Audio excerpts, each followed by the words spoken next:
இந்த ஓவியத்தை வரைகிறப்போ சங்கமம் படத்துல வர மார்கழி திங்கள் அல்லவா அப்படின்ற பாடல் நினைவுக்கு வந்தது.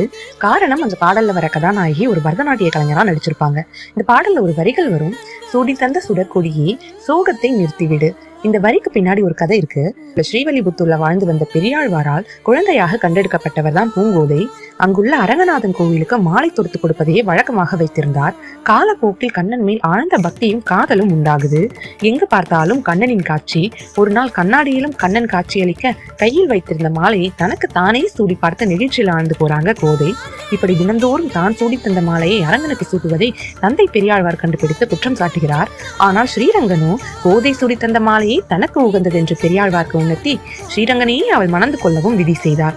ஆண்டவனையே ஆண்டதனால் ஆண்டாள் என்றும் சூடி தந்த சுடற்கொடி என்றும் அழைக்கப்பட்டார் கோதை. கதை முடிஞ்சது. டிராயிங் ரிசல்ட் பார்த்துடலாமா? சூடி தந்த சுடற்கொடியே